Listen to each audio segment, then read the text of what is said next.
Content warning. This episode discusses graphic violence, sexual assault, and mature themes. Listener discretion is advised. Welcome back to The Last Known Moment. I'm your host, and this is Season 2, Episode 5. Chicago has a body count it still won't officially explain. Between 2001 and 2018, at least 51 women were found strangled or asphyxiated across the city's south and west sides. Most were black. Their ages ranged from 18 to 58. Many were fighting addiction. Many had survived or were surviving sex work. Their bodies turned up in alleys, abandoned buildings, vacant lots, and in more than one case, in garbage cans that were then set on fire, quietly, one at a time. For nearly 2 decades, while the city around them kept moving, let's start with one of them. Her name was Gwendolyn Williams. Gwendolyn was born in 1957 in Birmingham, Alabama, at the height of segregation. In 1965, she and her mother moved to Chicago, settling down the street from the old Comiskey Park. She married a Vietnam veteran in the 1970s and was later widowed. She was the oldest of 6 children, and by every account, she acted like it. Her younger sister, Sharon Pritchett, called her the best big sister a girl could ever ask for. Gwendolyn loved fashion. She loved to dance. She loved animals, and she loved her sister's Dalmatian in particular. On the 12th of June, 2002, Gwendolyn stopped by her sister's house to check on her. Sharon was recovering from surgery. Gwendolyn got a phone call, said her goodbyes, and on her way out the door, she kissed the family dog on the head. That was the last time Sharon saw her sister alive. Gwendolyn's body was found later that day behind a Chicago dollar store. She had been raped and strangled. She was 44 years old. Investigators collected DNA from underneath Gwendolyn's fingernails. She had fought back. That evidence sat for 16 years. Then, in 2018, cold case detectives ran it through an FBI database and got a match. A 56-year-old homeless man living in Tampa, Florida. He was arrested on a first-degree murder warrant, interviewed, and released. He was never extradited to Illinois. Prosecutors ultimately said the DNA evidence alone was, in their words, insufficient to support charges, citing a 2017 Illinois appellate court ruling that limits how much a case can rest on DNA by itself. Gwendolyn's case remains open. Her sister is still waiting. She's one of 51. There's Nancy Carolyn Walker, 55 years old, a yoga instructor and former high school cheerleading captain whose remains were found scattered along a highway in 2003. There's Rio Renee Holyfield, remembered by the people who loved her for a genuinely beautiful singing voice, for loving the 4th of July, and for never turning down a peanut butter and jelly sandwich. Her decomposed body was recovered from a dumpster in 2018. And there's Diamond Turner, 21 years old, found in a trash can in the Grand Crossing neighborhood in 2017, beaten to death. Her case is the one exception to this story's pattern of silence.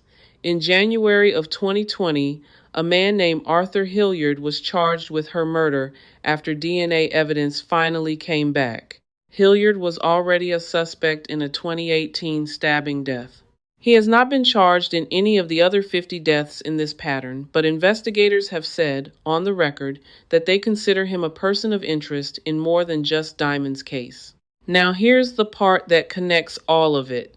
In 2018, a statistician and former journalist named Thomas Hargrove ran these cases through an algorithm built by his organization, the Murder Accountability Project. The algorithm looks for statistical clusters killings with similar victim profiles, similar causes of death, similar dump sites that have an unusually low arrest rate. When Hargrove pointed it at Chicago, it did not just flag a pattern. It flagged what he called a red alert. These 51 women were not murdered by 51 separate men. Hargrove said, "That simply did not happen. He described nearly all of the victims as having been killed outdoors, their bodies left in trash cans, alleyways, and abandoned buildings, sometimes set on fire afterward.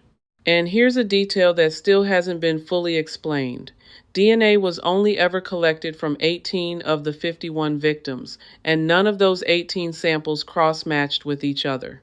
Chicago police have flatly rejected the serial killer theory.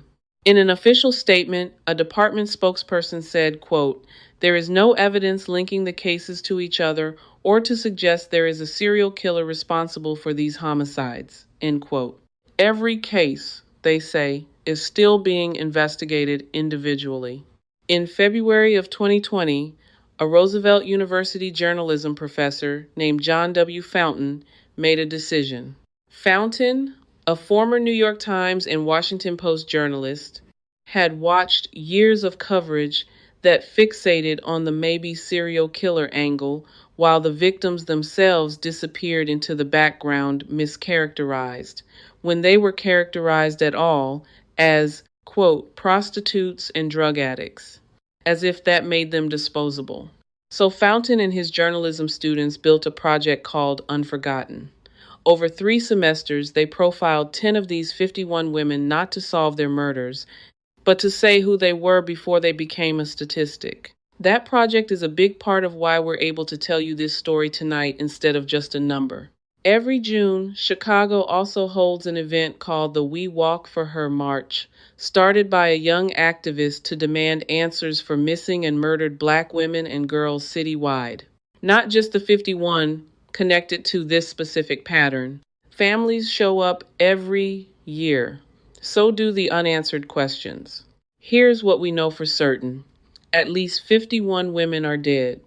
A credible statistical model says their deaths are connected. The department responsible for investigating them says it isn't convinced. Only one arrest has ever come from it. And a group of college journalism students had to build a website just to make sure the public remembered these women were more than a cluster on a chart. We're not going to pretend we solved anything tonight. What we can do is refuse to let the number 51 stay just a number. A quick note on our sourcing. The details in this episode are drawn from public reporting, including the Global Investigative Journalism Network's coverage of the Unforgotten Project, the Murder Accountability Project's own published statements, Chicago Sun-Times reporting, Wikipedia's documentation of what's publicly known as the Chicago Strangler case, and official statements from the Chicago Police Department and the Cook County State's Attorney's Office. Where investigators and independent researchers disagree, we've told you so. This case remains open, unresolved, and in nearly all of these deaths, uncharged. If you have information related to any of these cases, please contact the Chicago Police Department or Crime Stoppers. This has been The Last Known Moment. I'll see you next week.